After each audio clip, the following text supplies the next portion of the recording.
Bueno, le doy las gracias a todos por conectarse. Buenos días a todos. Vamos a hablar sobre la última reunión de la UCI del año. Eh, Le pedí al doctor Pablo Fuica que nos ayude con ecoscopía, ecografía en paciente crítico, pensando en que hoy en día la visión moderna de una UCI es que todo tipo de médico que trabaje en UCI pueda diagnosticar y apoyarse en el ecógrafo para poder abordar un paciente y ya no es un examen que solo está limitado al cardiólogo, al ecografista o al radiólogo, sino que es una herramienta que podemos usar todos nosotros y tiene una curva de aprendizaje más o menos razonable. Así que, doctor, muchas gracias y le doy la palabra. Ya, gracias Jorge por la invitación. Bueno, eh, vamos a entrar al tiro en la presentación. Ya, bueno, antes que nada, rápidamente, algo de principios de ultrasonido. Bueno, sabemos que el ecocardiograma hay un principio de pulso eco y que todas las ondas de sonido tienen unas propiedades que son la longitud de onda y la frecuencia que son inversamente proporcionales, ¿cierto? Cuando hablamos de frecuencia, estamos hablando de un tono, que sería un tono más agudo, por decirlo de alguna manera, a mayor frecuencia, pero estas ondas tienen menor penetración y la amplitud, por otro lado, también depende de la energía o el ruido que se está escuchando, ¿ya? Ahora, cuando uno hace el eco y cómo se construye la imagen, en el fondo tiene que ver por varios fenómenos que ocurren en las ondas, que tienen que ver con reflexión, tiene que ver la dispersión de las ondas, con la propagación, atenuación y muchos fenómenos que finalmente terminan fabricando la imagen. ¿Ya? Ahora, ya cuando hablamos del efecto Doppler, que es lo que en el fondo, el clásico ejemplo de esta sirena en movimiento cuando uno está en un punto fijo y ve que una ambulancia pasa y se ve que el sonido va aumentando, disminuyendo, cómo se ve eh, la transmisión de la frecuencia o de la onda acá en el primer dibujo cuando, por ejemplo, está estacionario y posteriormente, cuando el flujo o se acerca o se aleja del transductor, da este cambio que se llama como el cambio del Doppler shift, ¿cierto? Que es como de alguna manera, el cambio de la frecuencia aparente, no un cambio de frecuencia real, pero que nos sirve eh, para nuestras mediciones, ¿ya? Entonces, eh, tenemos en realidad varios tipos de Doppler. Tenemos por un lado el Doppler pulsado, que lo que hace es emisión de pulso de ultrasonido de una forma en que el mismo cristal hace de emisor y receptor, y lo que hace es analizar la velocidad de la odometría en un punto determinado, lo que nos permite una buena ubicación espacial, pero que estamos limitados por la velocidad, porque en el fondo tiene una escala que uno podría medir velocidad hasta 1.5 metros por segundo, lo que es.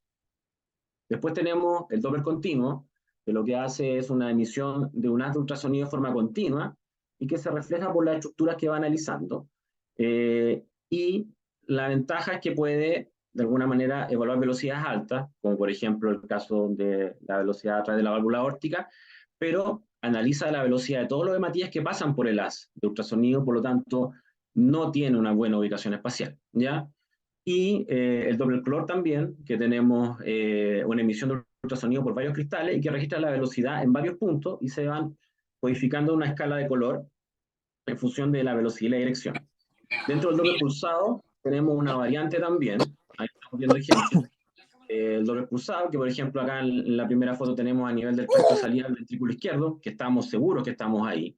El doble continuo, por ejemplo, en el caso de una estenosis aórtica, que lo que permite es medir velocidades más altas, pero es el paso de toda la onda. Por ejemplo, si hay un aumento de velocidad ahí, no puedo saber si está en el ápex, en medio ventricular, en el tracto de salida, etc. No permite una buena ubicación espacial y ahí vemos el doble color que está codificado, como hablamos, con color rojo o azul, de acuerdo si se acerca o se aleja el transductor, y también la velocidad que en algunas veces nos reporta turbulencia. En el caso del Doppler pulsado también hay una variante que es el Doppler tisular, que lo que hace de alguna manera son filtrar las velocidades altas de los flujos sanguíneos y permite medir de alguna manera la aceleración o el movimiento de los tejidos, ¿ya? que vamos a ver más adelante. Entonces, algunos principios de hemodinámica Doppler. ¿En qué se basa? El Doppler no es capaz, o el ecocardiograma en general, no es capaz de medir una presión en un punto fijo, sino lo que hace es medir gradientes de presión. Y eso lo hace a través del cálculo por el teorema de Bernoulli, que está muy simplificado, en el que lo que ustedes ven es que ahí uno si mide una velocidad en un punto 1, por ejemplo, y mide una velocidad en el punto 2, la diferencia de las velocidades nos van a dar diferencia el gradiente de presión. ¿Ya? Ahora, en los puntos, en el punto 1, ahí se ve que la velocidad 1 en general es despreciable, entonces se simplifica el teorema, y el gradiente de presión es igual a 4 por la velocidad en el punto más estrecho al cuadrado, ¿ya? Y eso te va a dar, en el fondo, una gradiente de presión, ¿ya? Ahora, cuando calculamos flujos, que cómo lo hace el Doppler, que el flujo es, definiéndolo de manera simple, un volumen de sangre que pasa por una estructura del corazón, lo que hace es el cálculo del volumen de una columna de sangre que pasa por un punto concreto, y eso lo que hace es estimar un volumen de un cilindro. Por lo tanto, el flujo constituiría el área, que es el área del círculo, más la altura, que sería la integral, que la vamos a explicar un poco más adelante, ¿ya? Ahora, cuando, como digo, nosotros calculamos flujo, y esto lo he explicado algunas veces, lo que uno hace en el eco, de manera simple, es, acá por ejemplo, a nivel del tracto de salida, yo voy a medir el diámetro del tracto de salida. Y lo que voy a hacer, en general, viéndola bien antes, lo primero es que voy a sacar el área de mi círculo, que es 2 por pi por r cuadrado, en el fondo, siendo el diámetro partido por 2 la equivalencia del radio. Y cuando nosotros simplificamos eso en una ecuación, nos va a dar este factor que es 0.785, que es estable, y lo multiplicamos por el diámetro del tracto de salida en este caso, y por la integral de la velocidad tiempo. ¿Ya? ¿En qué más se basa también? Se basa en otro principio, que es la ecuación de continuidad, que tiene que ver más que nada también con la conservación de la energía. Cuando la energía tiene que ser estable en todo el sistema, entonces cuando nosotros, por ejemplo, aumentamos la velocidad, debería haber una disminución del área para mantener esto estable, ¿ya? Entonces, lo que nosotros vemos esto en general es una equivalencia, y eso se usa más que nada para medir áreas valvulares, que en realidad es un cálculo más complejo y que quizás se escapa un poco del ámbito de la presentación, ¿ya? De manera rápida, vamos a pasar ventana ecocardiográfica, más que nada porque está orientado esto a médicos no cardiólogos. Y lo que vamos a ver es que, aquí se ve un poco claro, pero lo voy a aumentar. En general, siempre tenemos que tratar de ser ordenados y partir por lo que se llama el eje paraesternal largo, en que podemos ver las estructuras que están ahí mencionadas. No sé si se ve también, lo aumenté un poco, en que se ve el ventrículo izquierdo, la válvula aórtica, la válvula mitral, la aurícula izquierda y el ventrículo derecho. Existen algunas variantes al mover un poco el transductor, en que yo puedo hacer aparecer el tracto tanto de entrada como de salida del ventrículo derecho, para observar tanto la válvula tricúspide como la válvula pulmonar, ¿ya? Posteriormente, eh, tenemos el eje paraesternal corto, que aquí vamos a tener varios niveles. Entonces, lo primero tenemos a nivel de los grandes vasos, en que vamos a observar en el centro la válvula aórtica, vamos a observar la aurícula izquierda, la aurícula derecha, el ventrículo derecho y la válvula pulmonar, con la arteria pulmonar que va bajando ahí, que parece que no se ve tan claro en la imagen. Después podemos tener el mismo eje paraesternal corto a nivel de la válvula mitral, donde se ve esa imagen clásica como de boca de pescado, que serían los segmentos basales del ventrículo izquierdo, en el contexto de la motilidad segmentaria. Después, a nivel de los músculos papilares, que serían los segmentos medios, y a nivel apical, ¿ya? Si ustedes ven al lado ya desde el nivel de la válvula mitral hacia apical, se ve además el ventrículo derecho, y que también podemos ver de alguna manera la interdependencia ventricular en estos casos, ¿ya? Que eso también lo vamos a ver más adelante cuando veamos mediciones del ventrículo derecho.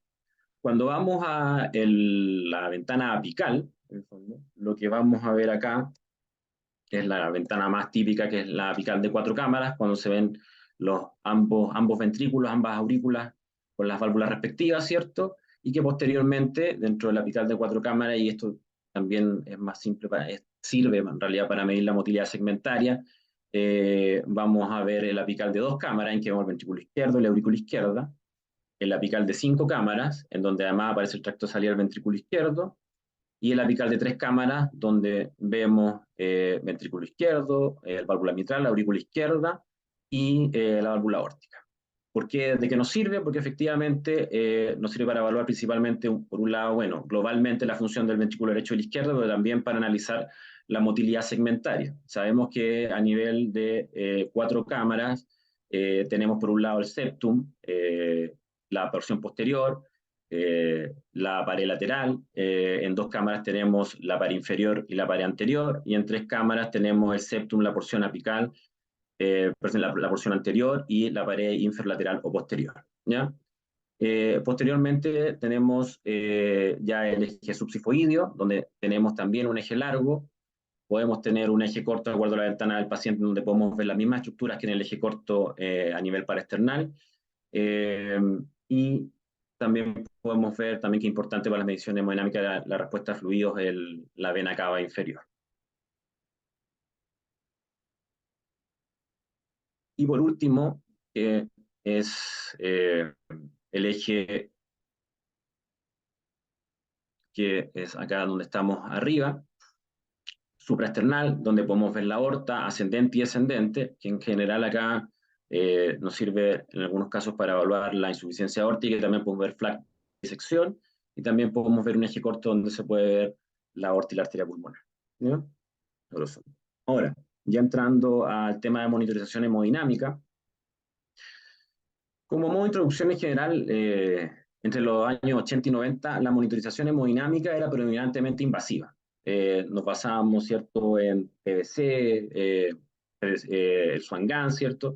Pero durante las últimas décadas había un cambio progresivo hacia alternativas menos invasivas, más orientadas a mediciones funcionales, mediciones dinámicas, utilizando fisiología, principalmente interacción corazón-pulmón, y teniendo la capacidad, en este caso, de tener ecocardiograma al lado de la cama del paciente.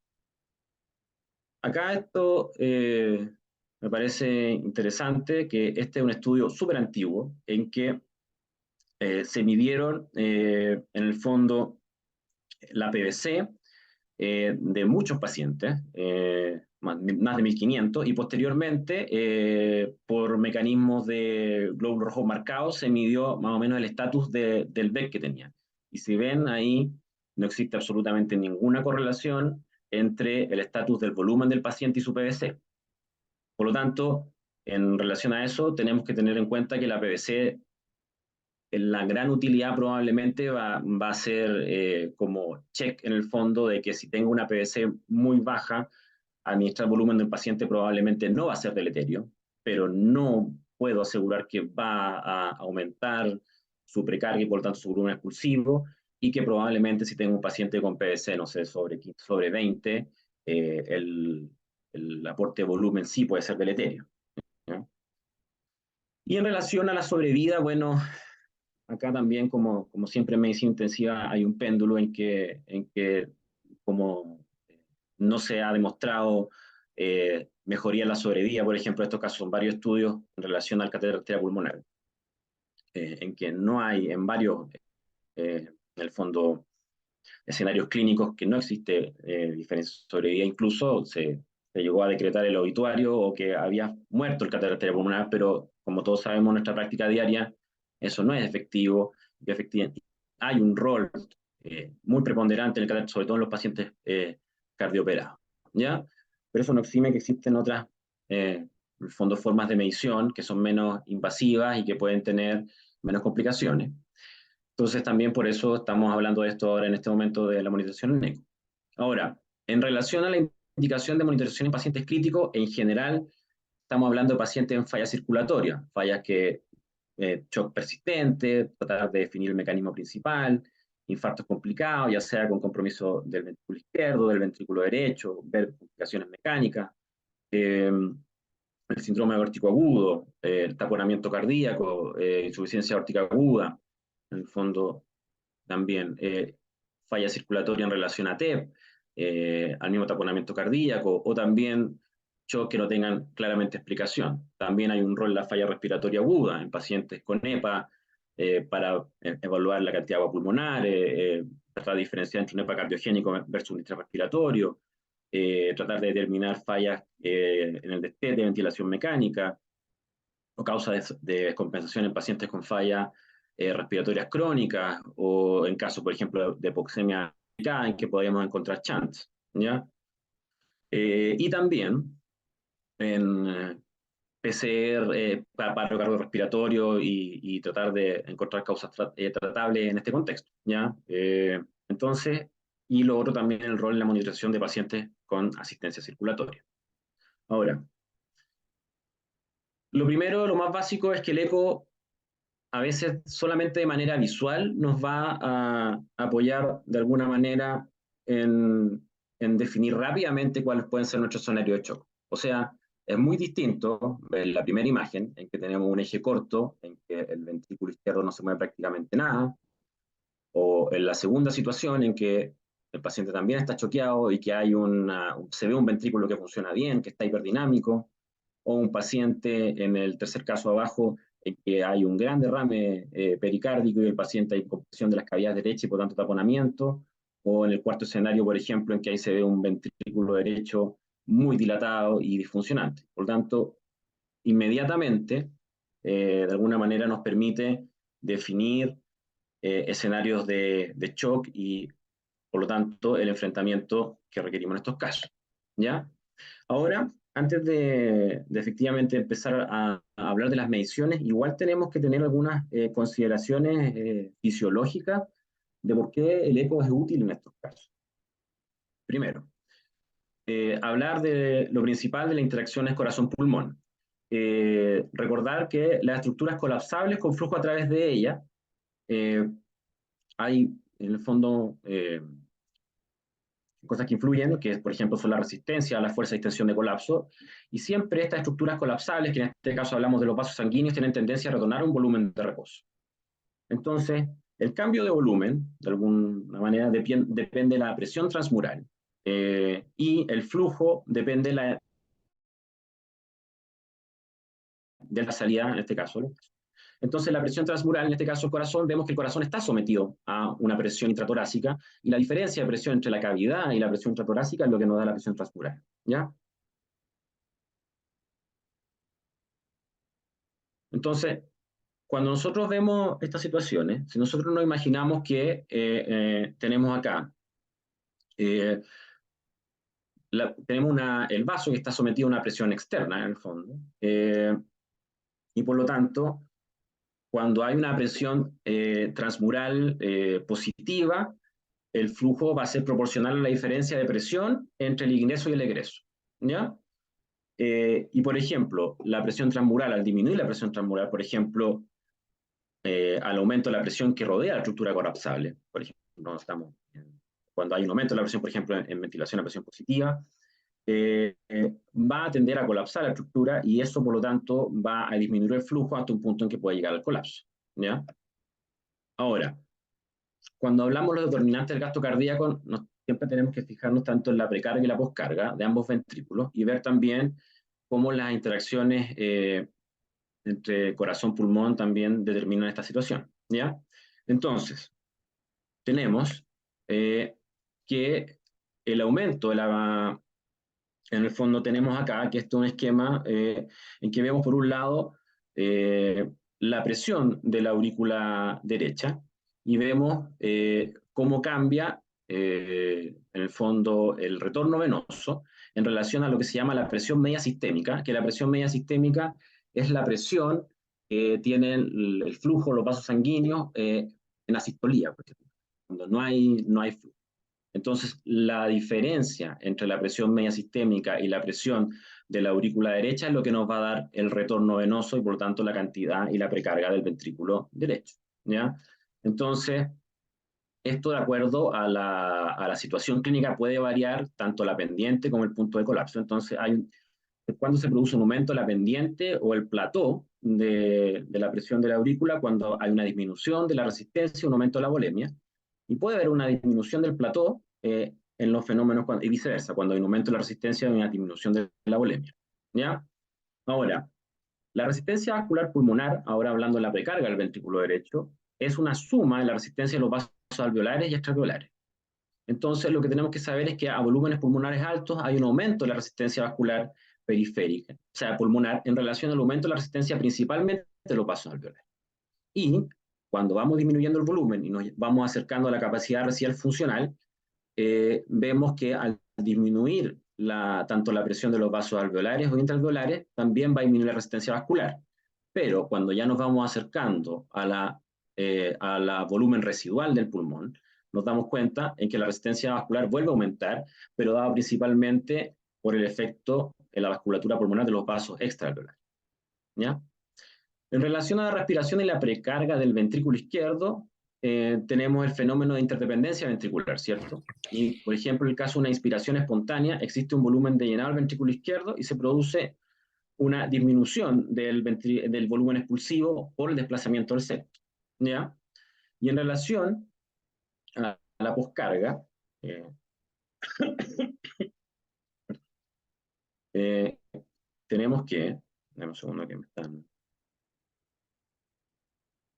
tenemos que durante la inspiración espontánea se produce una caída de la presión intratorácica y eso determina un aumento de la poscarga del ventrículo izquierdo y durante la expiración, al aumentar la presión intratorácica, se produce una disminución de la presión transmural y hay una disminución de la poscarga y esto conlleva un aumento del volumen expulsivo. Entonces, esto permite diferenciar de alguna manera eh, la presión sistólica, tanto inspiración o expiración, es lo que define lo que se llama el pulso paradojal, ¿ya? Ahora, ¿qué pasa en el caso de los pacientes con ventilación a presión positiva? Bueno, aquí hay un cambio en el fondo. En el caso de las interacciones varían al estar constantemente en presión positiva, que aumenta, claro, el momento de inspiración, pero al llegar a un nivel estándar de PIB cuando estamos en expiración. En el caso del ventrículo derecho, disminuye la precarga por disminución del retorno venoso, disminución, por lo tanto, del volumen de fin de diástole, y aumenta la poscarga al aumentar la resistencia vascular pulmonar y a disminuir el flujo pulmonar. En el caso del ventrículo izquierdo, disminuye la precarga por disminución del lleno de la aurícula izquierda, disminuye también, por tanto, el volumen de fin de diástole del ventrículo izquierdo, pero tiene un efecto en la disminución de la poscarga. Y eso podría aumentar de alguna manera el volumen expulsivo y, por lo tanto, aumentar el gasto cardíaco. Ahora, cuando estamos a ventilación a presión positiva, se va a producir un fenómeno que se llama el pulso paradójico reverso, ¿ya? En que en el fondo hay un aumento de la presión arterial sistólica en inspiración y una disminución en expiración. Y esto puede reflejar parcialmente cambio en volumen expulsivo del ventrículo. Y esto se puede comprobar en el fondo que hay un componente que se llama delta abajo y delta arriba, que se puede ver acá, ven cómo cambia la línea arterial en relación a una pausa expiratoria, y que lo que nos dice que el componente delta abajo se produce un aumento de la presión intratorácica y la presión transmural, y eso produce una disminución del volumen expulsivo del ventrículo derecho, hay una disminución del retorno venoso, un aumento de la poscarga del ventrículo derecho, y el componente delta arriba hay una presión positiva que produce una compresión de los capilares pulmonares, y esta compresión impulsa la sangre hacia el ventrículo izquierdo y produce un aumento del volumen expulsivo. Por tanto, todos estos balances finalmente son los que nosotros vamos a tratar de medir con el eco. Entonces, cuando nosotros vamos a hacer la medición del gasto y volumen expulsivo, tenemos primero que pensar que el gasto cardíaco no constituye una meta de reanimación en las guías clínicas, ¿cierto? En general siempre se habla de PAM, del lactato, de la saturación venosa central, pero que efectivamente tanto el lactato como la saturación venosa central hay una discrepancia, lo que nos muestra una discrepancia entre la demanda y la oferta por un lado de oxígeno de manera grosera, y cuando uno busca estas metas a veces lo que hace es tratar, por ejemplo, de mantener la presión arterial media como meta, y esto puede ser a expensas del flujo. ¿Y qué pasa con eso? En el fondo, lo que pasa es que no, no siempre alcanzando una meta de PAM determinada y sí de flujo, vamos a tener una buena perfusión del paciente. Pero lamentablemente no existe un número fijo que yo pueda decir de un número fijo de un gasto para arriba o de un BTI para arriba, vamos a tener una buena perfusión del paciente. Lamentablemente eso no existe, y por lo tanto, por eso probablemente también en la guía no está reflejada como una meta hemodinámica, ¿ya? Ahora, cuando hablamos del gasto cardíaco, tenemos, y del volumen expulsivo, tenemos los determinantes, ¿cierto? Y uno de los más importantes es el retorno venoso, ¿cierto? Y el retorno venoso es un balance, como habíamos hablado, entre la presión media sistémica y la presión de la aurícula derecha, también participando en la resistencia venosa. Entonces nosotros, cuando vemos esta situación, vemos que la mayor cantidad de volumen sanguíneo está en las venas, ¿cierto? Que es la parte de la capacitancia, pero tenemos dos tipos de volumen. Tenemos un volumen estresado y un volumen, este receptáculo, ¿cierto?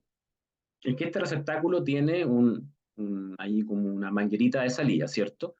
Entonces, eh, vemos que finalmente lo que va a determinar el retorno venoso va a ser el volumen estresado, ¿ya?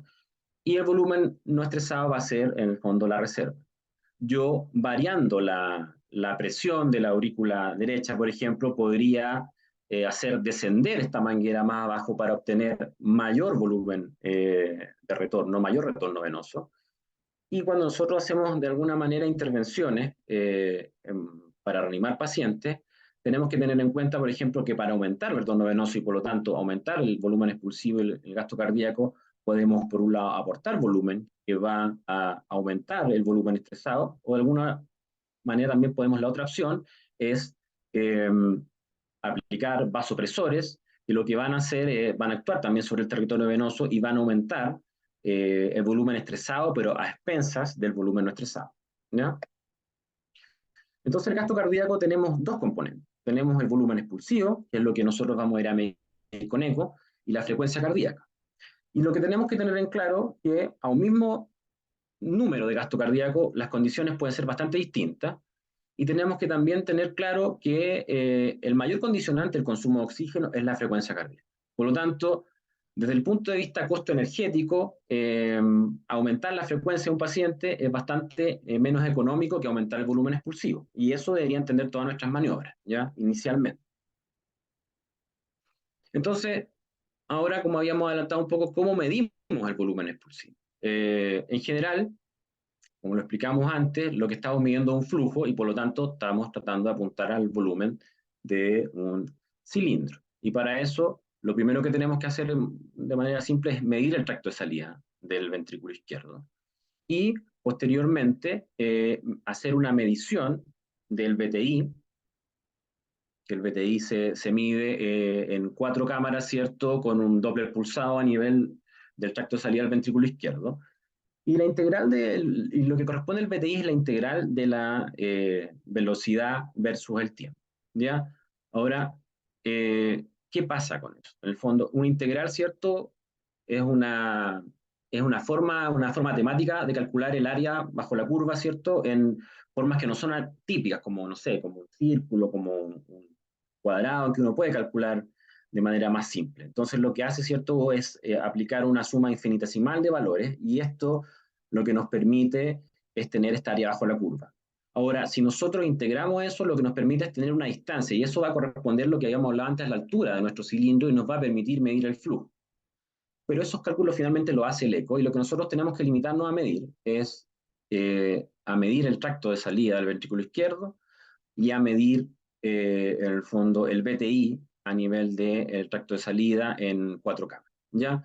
Ahora, ¿qué limitaciones tiene? Bueno, en el caso de que haya una estenosis aórtica o una estenosis subvalvular, en el caso de una FA, que tenemos que hacer medidas promediadas, ¿cierto? Porque el volumen expulsivo va a ser variable latido a latido, y también, por ejemplo, en el caso de insuficiencia aórtica, que puede haber sobreestimación.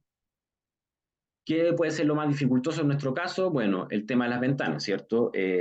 Sobre todo en los pacientes cardioperados que tienen esternotomía, que tienen parches, a veces es bastante difícil eh, medir las dimensiones del tracto de salida del ventrículo izquierdo, y tenemos que pensar que cuando nosotros vamos a calcular eso, ¿cierto? Como calculamos el área que corresponde a 2pi por r cuadrado, sabemos que al diámetro, al estar el cuadrado, puede tener una influencia mayor, mucho más importante en los cálculos. Entonces, Si no tenemos una ventana muy clara, tenemos una opción es, en el fondo, tratar de reanimar bajo BTI, como va a ver más adelante, o existen algunas fórmulas o también determinar un gasto, un diámetro estándar del tracto de salida, que puede ser 20 en algunos casos, o existen algunas fórmulas, que hay una fórmula que es 5.7 por el área de superficie corporal más 12.1, que estima el diámetro del tracto de salida del paciente. Tenemos que recordar también que esta medida es fija, por lo tanto, siempre deberíamos consignar esto en nuestra evolución, nuestro informe, porque el tracto de salida no varía entre mediciones, no debería variar, y por lo tanto lo que va a variar es el BTI, el flujo. Entonces, en estos casos siempre tenemos que mantener, después de que medimos el primer diámetro, tendríamos que mantener el diámetro en todas las mediciones siguientes para que sea fiable, ¿ya? Ahora, cuando nosotros vamos a evaluar la respuesta a fluido, ¿cierto? Tenemos que pensar por qué. ¿Por qué hacemos esta medición, cierto? Porque efectivamente tener un paciente sobremolemizado o con un balance hídrico positivo está demostrado que tiene peores outcomes. Aquí hay varios estudios, hay mayor mortalidad general en pacientes críticos, aumento de mortalidad en pacientes con AQI, mayor tiempo de recuperación en pacientes con distrés respiratorio, se ha demostrado que hay mejoría en la sobrevida en pacientes con distrés si logramos balances negativos al cuarto día, tenemos mayor mortalidad en pacientes con shock séptico, se sabe que también en pacientes, y etcétera, se sabe que en pacientes cardioperados también esto puede demorar la extubación, puede aumentar los días de hospitalización. ¿Ya? Por lo tanto, lo que tenemos que hacer nosotros es tratar de valorar respuesta a fluidos en directo, ¿cierto? Ya vimos que la PVC no parece un buen indicador, y si no tenemos un catéter de arteria pulmonar, eh, el ecocardiograma es una muy buena herramienta no invasiva para realizar la medición, ¿ya? Entonces, ¿cómo podemos hacerlo? Bueno, en el caso de pacientes con ventilación mecánica invasiva, nos ahora retomando un poco, recordando, no, es más que nada orientado con el delta up y delta down que vimos. Entonces lo que tenemos que ver son las variaciones respiratorias del BTI o el volumen expulsivo. Y en pacientes en ventilación espontánea en general no hay tantos elementos, por lo menos en la parte dinámica del BTI, pero sí tenemos esta maniobra de alzar las piernas. Entonces, existen distintos valores numéricos. Por ejemplo, la variación de la velocidad máxima más del 12%, cambios respiratorios más del 20%, cambios del BTI más del 12.5 en el caso de alzar las piernas, que es como en el fondo un subsidiario de hacer una autotransfusión, ¿cierto?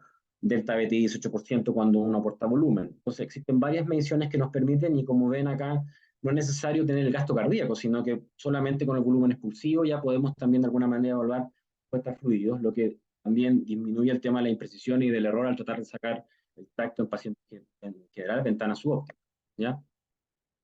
En el caso del diámetro y el colapso inspiratorio de la vena cava inferior, tenemos que tener en cuenta que aquí también tenemos dos escenarios. Tenemos pacientes que por un lado están a ventilación positiva, por lo tanto, en general, la cava no va a tener un colapso tan importante como el caso del segundo caso que se ve ahí, un paciente en ventilación espontánea. Y lo que estamos haciendo en general con el tema de estimar o ver el diámetro de la vena cava inferior es tratar de alguna manera estimar la presión de la aurícula derecha, ¿ya?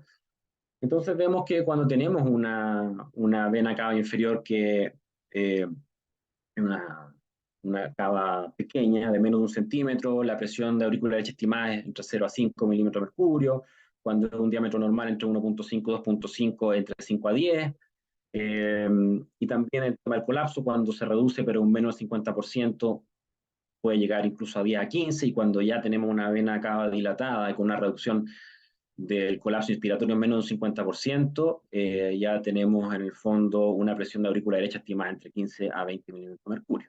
¿Ya?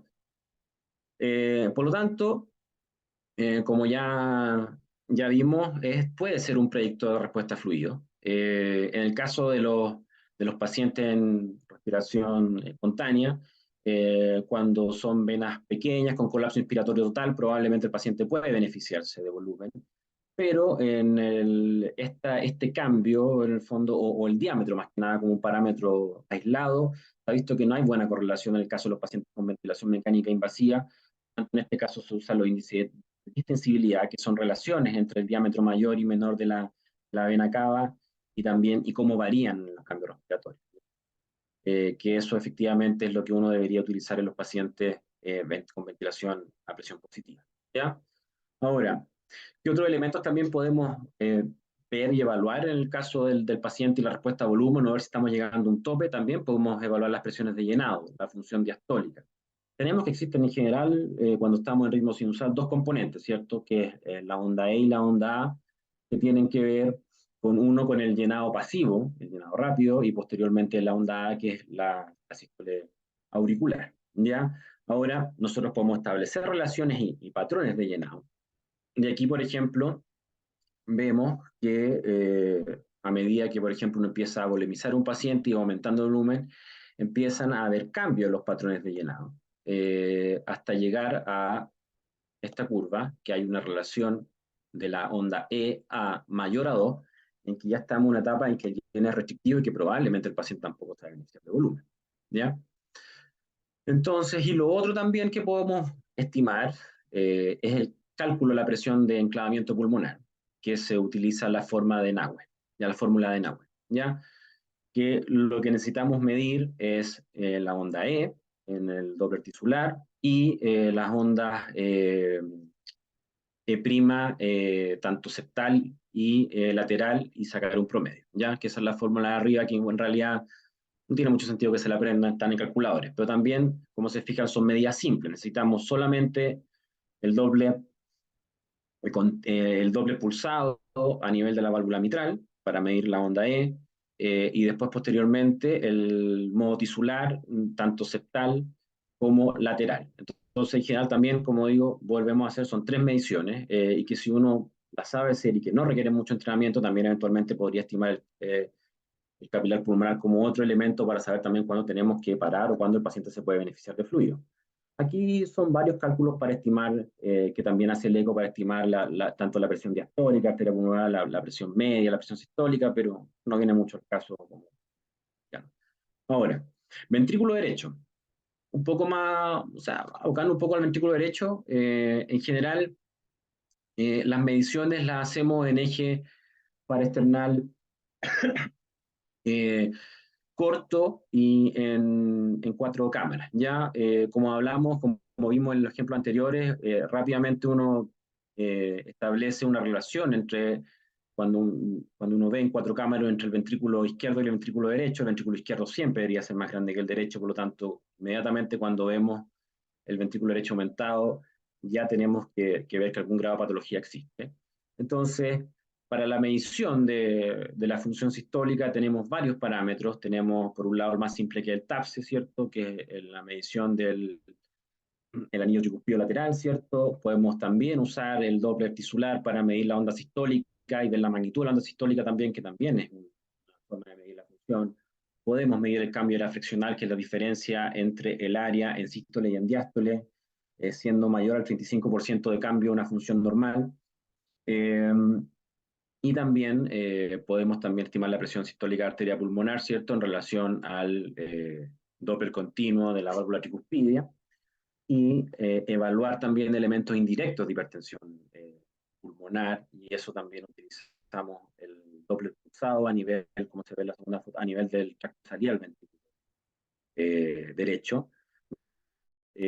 Dos estimaciones: el tiempo al peak, en el fondo, que en general eh, en aumentos de presión de arteria pulmonar va disminuyendo, y también ese notch que se ve ahí en la flecha, que también en la parte ascendente, que también puede denotar como algo como hipertensión pulmonar. ¿Ya? Entonces, por ejemplo, en el TEP se habla de la regla del 60-60, en que si tenemos una presión sistólica arteria pulmonar aumentada, pero menos de 60 milímetros de mercurio, porque un ventrículo en agudo no debería ser capaz de generar presiones tan altas, y tenemos un tiempo al pic, por ejemplo, en el doble pulsado a nivel del tracto de salida del ventrículo derecho, menos de 60 milisegundos, son elementos, junto con, en el fondo, una disminución de la contractilidad del ventrículo derecho, pueden ser elementos que apoyen al TEP, ¿ya?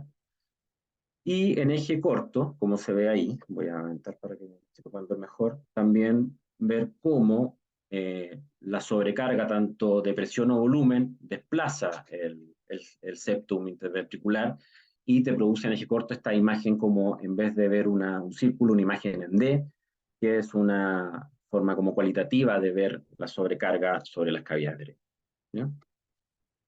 Ahora, ecografía pulmonar yo creo que es un tema que igual es aparte. Uno debería analizar esto de alguna manera en otra reunión. Entonces, más que nada tener claro que existen artefactos horizontales, que son las líneas A, eh, y las que nos sirven más que nada desde el punto de vista de la reanimación son los artefactos verticales, que ahí tenemos las líneas B, que son los que se conocen como las colas de cometa, y que se genera cuando hay una diferencia marcada de impedancia acústica entre un objeto y el medio que lo rodea, ¿ya? Y esto sería el equivalente a las líneas B de Kerr, ¿ya?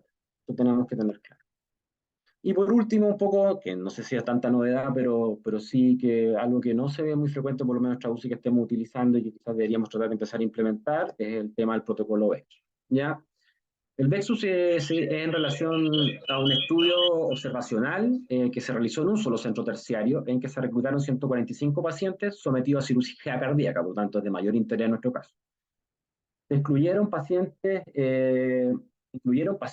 con bomba o sea, en SEC en el fondo, sin patología aguda crítica, y sí se excluyeron pacientes con diagnóstico previo de insuficiencia renal aguda o delirium, y también pacientes que tuvieran condiciones clínicas que pudieran producir de alguna manera artefactos de las mediciones Doppler de la vena porta. Por ejemplo, tener antecedentes de cirrosis, trombosis portal, o con enfermedad renal crónica grave con un clearance de menos de 15%. ¿Y qué se vio? Se vio que la congestión grave, que íbamos a ver más adelante cómo se hace el protocolo, que definía como alteraciones graves en el flujo en varios patrones de, bueno, vena cava inferior, el flujo del Doppler tanto a nivel renal hepático, tiene una fuerte asociación con el desarrollo de insuficiencia renal aguda en comparación con otros hallazgos ecográficos. Entonces, ¿qué hacemos? Esto es un algoritmo en relación a varios pasos. El primer paso lo que vamos a hacer es medir la vena cava inferior. Y si ya es sobre 2 centímetros, vamos al paso 2, en que ahí vamos a medir el Doppler en la vena hepática. Entonces tenemos distintos tipos de patrones que tienen que ver con ondas sistólicas y diastólicas. En condiciones normales, la onda sistólica de Doppler debería ser a nivel hepático mayor que la diastólica. Y posteriormente lo que va a suceder es que en una alteración ya leve, se va a ver una alteración en que se invierte la relación y la onda sistólica es menor que la diastólica, y ya cuando está severamente alterado hay una inversión en que el flujo a nivel sistólico se vuelve como una onda positiva. En el caso del Doppler a nivel de la vena portal, lo que vamos a ver es el índice de pulsatilidad y cómo los cambia. Cuando es menos de un 30%, es un rango normal, después, y cuando está severamente normal es cuando hay un índice de pulsatilidad sobre el 50%.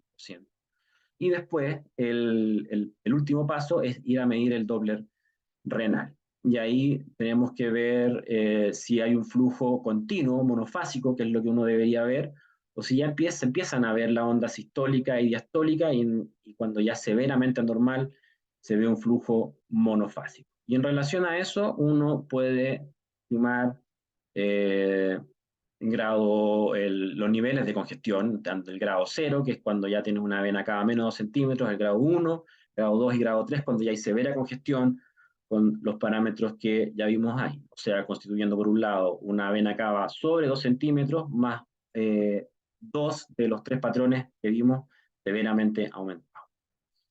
Entonces vamos a ver algunos ejemplos clínicos rápidos. Acá vemos, por ejemplo, un paciente, vemos el BTI rápidamente. Estamos al lado de la cama del paciente, podemos hacer esto en relación, por ejemplo, podemos solicitar que se administre un bolo de 250 ml, como se ve ahí, y nosotros estamos, esto tiene que ser evaluado a los pocos minutos, no podemos, por ejemplo, no sé, indicar un bolo y volver en media hora, porque efectivamente no vamos a poder analizar el cambio. Entonces estamos en la cama del paciente, esperamos unos minutos y vemos ahí cómo cambia el BTI, por tanto estamos en una zona de la curva de Starling en el que el paciente está respondiendo ahora. Acá, por ejemplo, tenemos en el fondo cómo podemos el efecto sobre la impedancia a nivel de la aorta, cómo puede disminuir cuando hay un aumento de la presión, y cómo el óxido nítrico puede aumentar el BTI, en este caso un vasodilatador, que disminuye el fondo la impedancia. Y como el caso de los inótropos también, cómo podemos aumentar el volumen de expulsión en relación a inótropos, ¿ya? Acá lo importante siempre es el volumen expulsivo y el gasto cardíaco. El cambio de la fracción de eyección no juega un rol bajo ninguna circunstancia en estos casos, porque por un lado sabemos que un paciente con FEI de 20 puede estar en su casa y no va a tener ningún problema, y sabemos que también la variabilidad entre observador es muy grande. Por lo tanto, un paciente choqueado que tenga una FEI de 20 y después una siguiente medición le hace una FEI de 25, no reflejan absolutamente nada, ningún grado de mejoría, sino que probablemente una variación interobservador. Entonces, finalmente, juntando todo, tenemos distintos algoritmos de falla circulatoria, en que nos podemos apoyar tanto en las mediciones de la respuesta a fluidos y el eco pulmonar, ¿ya? Entonces, por ejemplo, aquí tenemos primero, por ejemplo, un algoritmo basado en la vena cava, por ejemplo, en ver cómo va la variabilidad, ¿cierto? Entonces, por ejemplo, cuando hay una vena cava menos de 1,5 centímetros, probablemente el paciente puede que responda a volumen, ¿cierto? Cuando hay una vena cava distendida sobre 2,5, no va a responder. Y en el rango intermedio acá, cuando tenemos una vena cava entre 1,5 y 2,5, eh, podemos, sobre todo, podemos ver los artefactos lineales. En el caso, por ejemplo, las líneas B de Kerley, y si vemos el caso que, en este caso que hay líneas B, sabemos que ya tenemos que parar con fluido. ¿Ya? Ahora, desde el punto de vista del entrenamiento, efectivamente, actualmente, en general, uno debería pensar que la mayoría debería dominar ecocardio, por lo menos a nivel básico, como una herramienta para la monitorización hemodinámica. Pero hay que cumplir ciertos estándares de calidad, porque también en el fondo hacer eco sin la experiencia necesaria y sin estar según las mediciones también puede llevar a mucho error, como hablamos. Con una alineación angular mala, que te dé un BTI más bajo de lo que realmente tiene el paciente, sobreestimar o subestimar el tracto de salida del diámetro del tracto de salida del ventrículo izquierdo. Por tanto, efectivamente, lo que se habla al menos es que uno debería tener un entrenamiento alrededor de 40 horas teóricas y tener al menos 100 ecotrans torácicos supervisados y 50 ecotransesofágicos supervisados, ¿ya? Entonces, también tenemos distintos niveles de complejidad.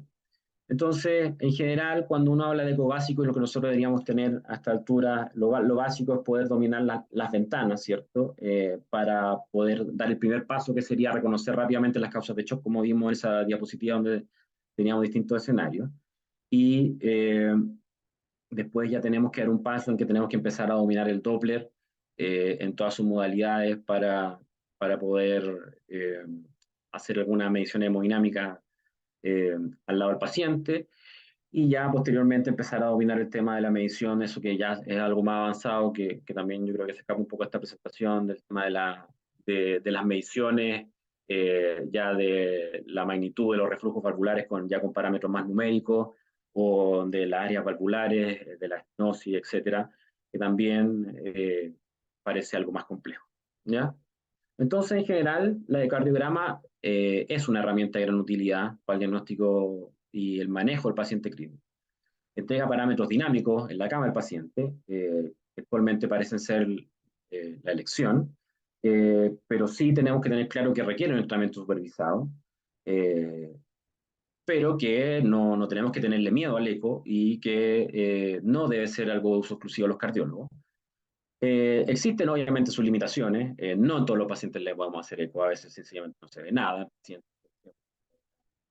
Pacientes que, por ejemplo, en UCI con EPO, con aumento de los diámetros anteroposteriores, que tienen mucha retención de aire, entonces los pacientes tienen malas ventanas, no podemos movilizarlos, a veces podemos obtener una que otra ventana que sí nos sirve, podemos obtener un subsifoideo para si está taponado o no, cosas más básicas, ¿cierto?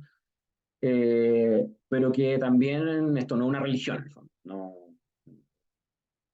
probablemente cuando hay tantas maneras de medir una cosa es que probablemente no hay una que sea tan buena. Entonces, no tenemos que desechar las otras medidas, no tenemos que desechar desde la onda de pulso del paciente, la clínica del paciente, el Swan-Ganz, que también, como ya hablamos, tiene escenarios en que presta gran utilidad. Eh, y dentro de todo, por ejemplo, entre todos esos parámetros, finalmente obtener de alguna manera elementos que nos puedan servir para poder dar un mejor cuidado a nuestro paciente. Así que eso.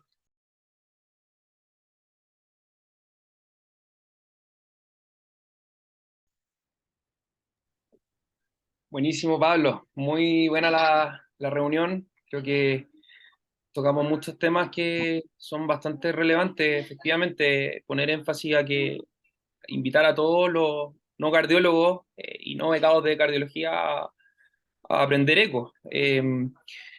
¿Dudas de alguien, alguna pregunta, algún comentario? Hay varios conectados. No sé si alguien quiere tomar la palabra.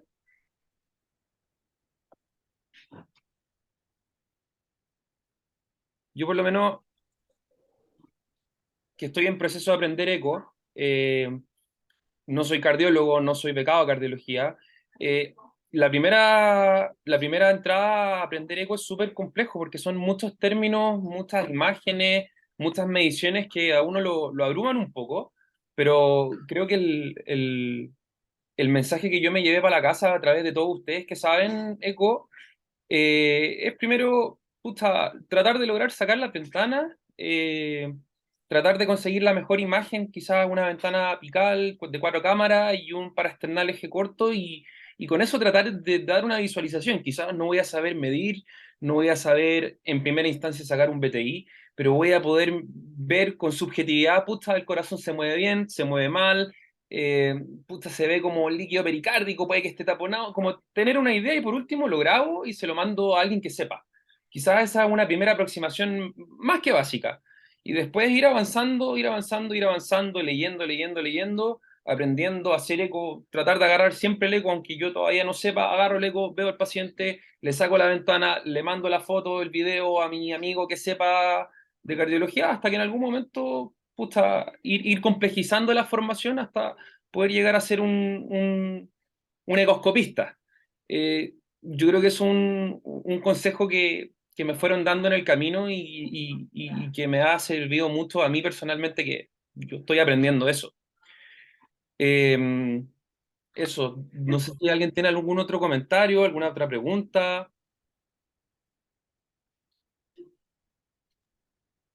Hola Jorge, aquí Felipe Almendra, residente de la unidad coronaria de ahí del Hospital Militar.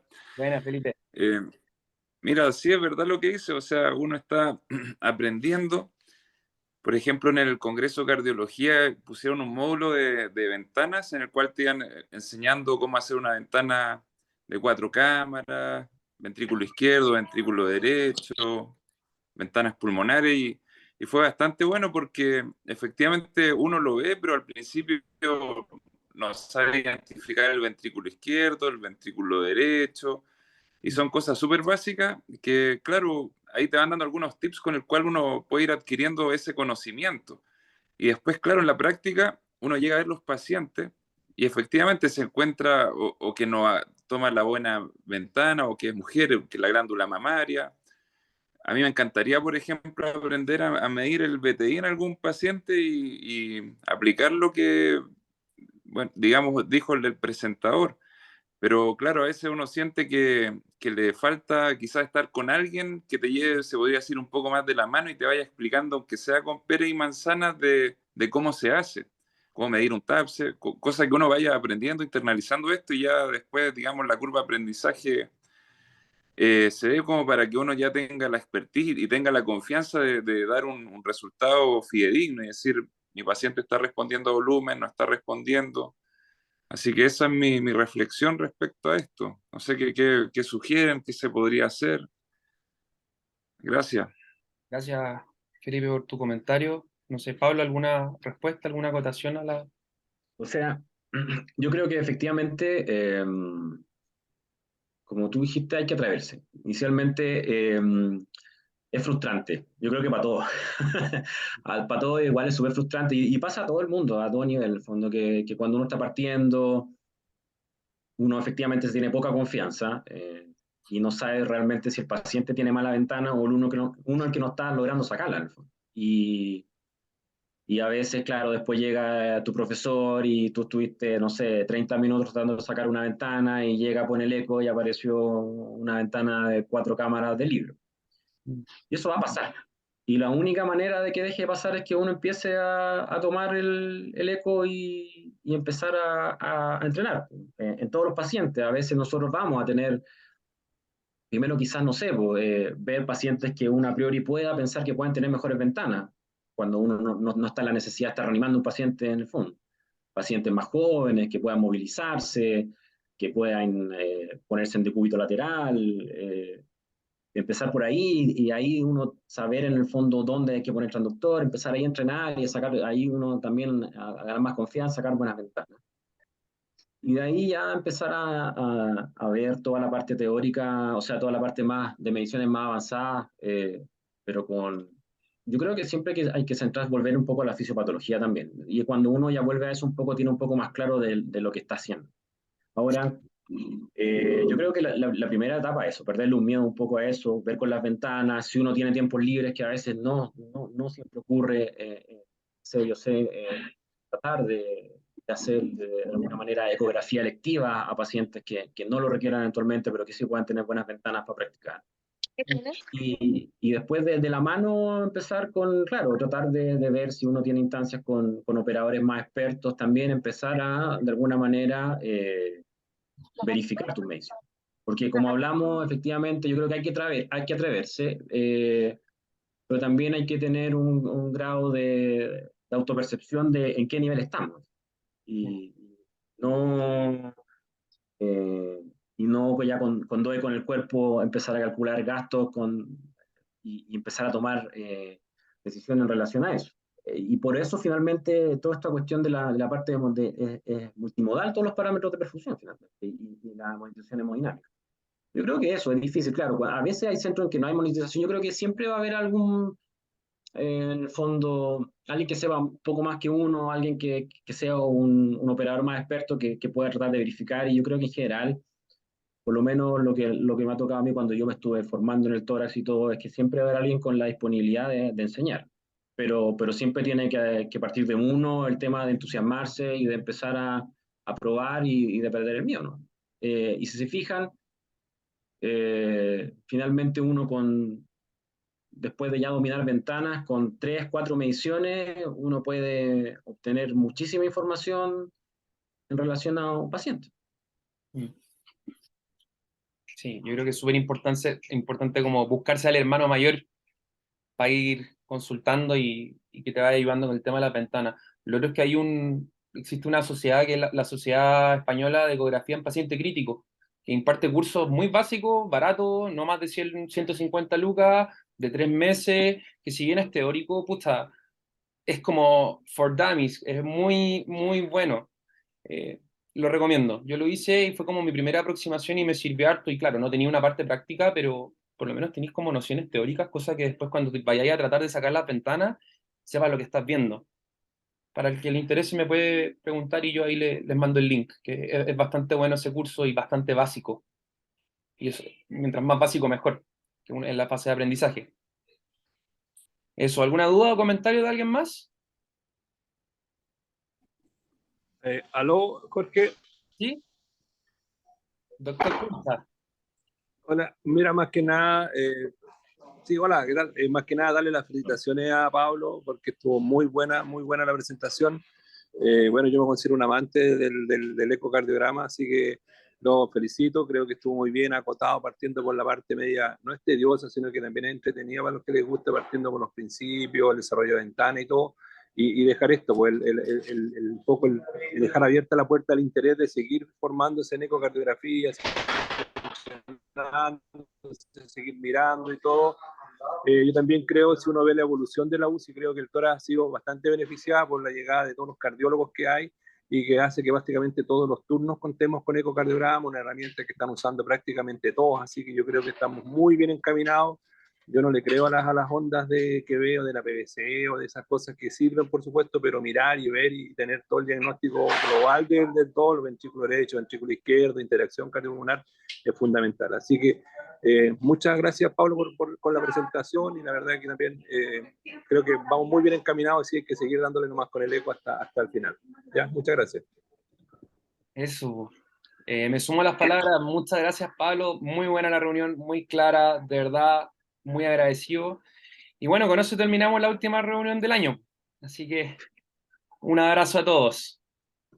Chao, gracias a ustedes por participar, por conectarse. Que estén Ya, muy pues. bien. Que tengan Chao, feliz chao. año. Que estén muy bien. Chao, que Feliz estén bien.